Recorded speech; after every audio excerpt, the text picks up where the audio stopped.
I'm Tenille Houston, Chief Marketing Officer, SmartCone Technologies, and CEO of AutoGuardian by SmartCone. Looking at Ottawa's competitiveness in terms of attracting foreign direct investment in general, and then we'll drill a bit more, what are some of the key attributes that you would highlight?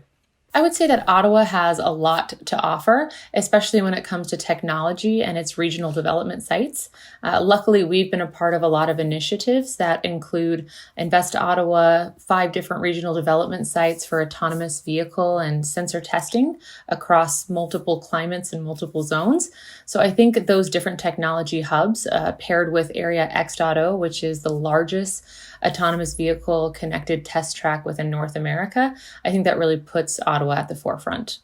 I definitely feel like the ecosystem that's put into play in Ottawa is heavily focused on autonomous mobility and mobility in general. The fact that we're just a stone's throw away from Detroit really pushes us to the forefront right in North America to be able to offer and bring technology into our sector and grow.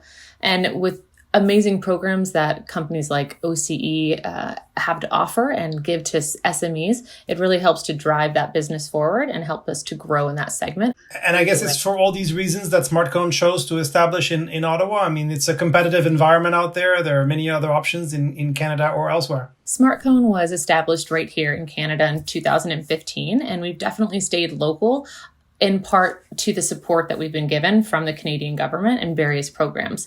Not only has it helped SmartCone actually grow its products, its services, its businesses, but it's expanded even further into helping the development of different subsidiaries that can take SmartCone's product to its various markets easier and faster. And one of those markets that's on everyone's forefront mind right now is the autonomous vehicle industry and smart city infrastructure. So programs like OCE and the Autonomous Vehicle Innovation Network have really helped to push SmartCone to be able to drive forth their first subsidiary and help to dominate this market. You mentioned OCE and Invest Ottawa. Could you continue to paint that picture of who you would say are the key players in the autonomous vehicles, mobility, and more generally tech support environment, specifically for foreign investors who would come to Ottawa? I definitely think some of the key strategic partnerships that we've been able to put in place include Invest Ottawa, OCE, and the AVEN network, as well as amazing university collaborations like Ontario Tech, Durham Region, La Cité. There's a lot of really, high value, very interesting academic institutions that are also focusing on that autonomous space and intelligent mobility as a whole, which has really helped SmartCone to grow and to grow its subsidiaries. I think Area X.0 is key in building the autonomous market and really making Ottawa and Ontario a lead in this tech segment.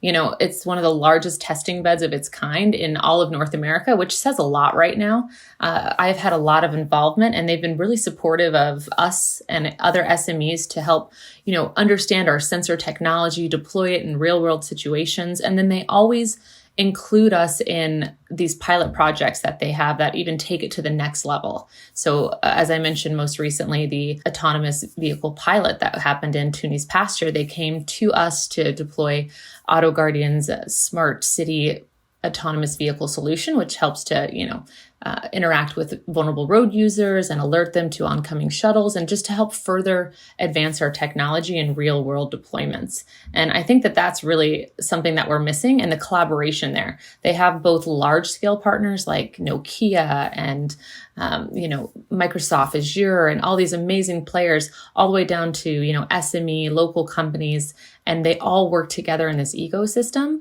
to help, build us up and expand faster. I mean, Ottawa is not a huge city, especially if you compare to its impact in terms of the government being there and its tech history and other attributes.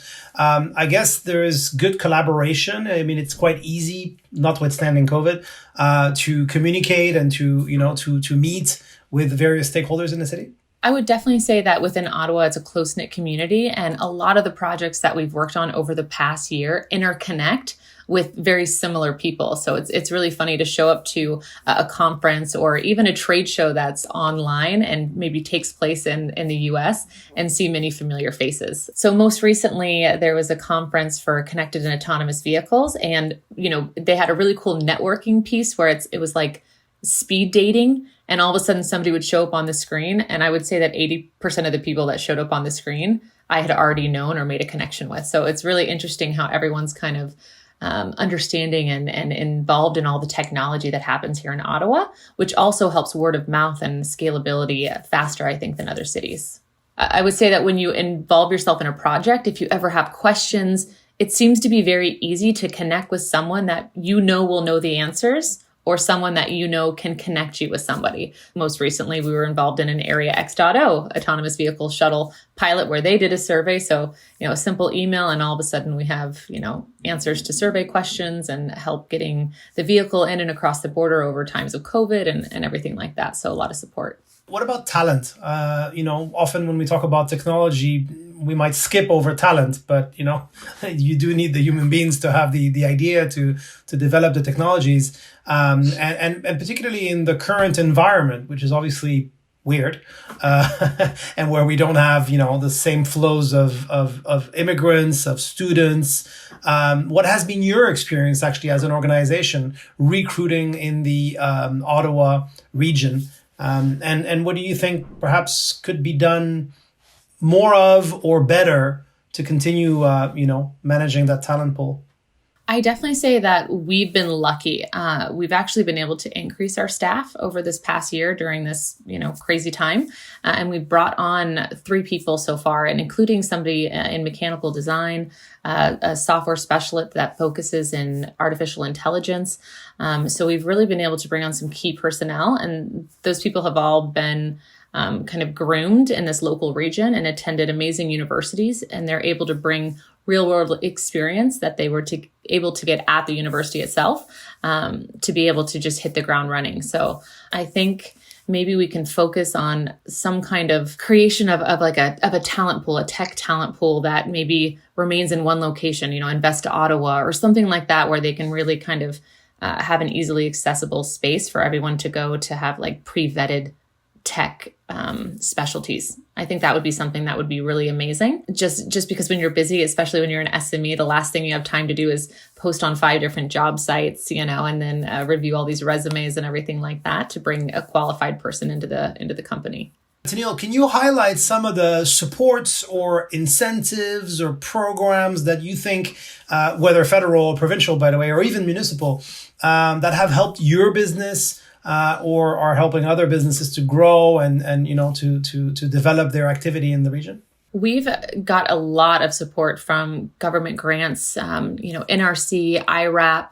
We've had some really great support from OCE and the AVEN program funding streams.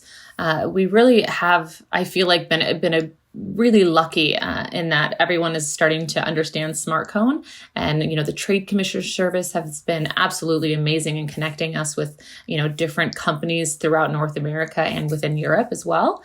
So overall, just we've had so much support, and that's really helped push us and scale us. Any final thoughts? Any calls to action? Is there something that's really dear to your heart or that's really top of mind to you in terms of, again, improving that ecosystem, making Ottawa/Canada better, stronger, and most importantly, more attractive to foreign investors, especially in the current environment? I think it'd be crazy for foreign investors to not want to come to Ottawa. You right out of the gate know that you can, open up something within Ottawa and apply for so much help and support. We toyed with for a bit having it in maybe a different region initially, but we kind of just came back to Ottawa itself with everything that we have going on here and our support and the infrastructure and the test beds. And we definitely decided to stay here as well.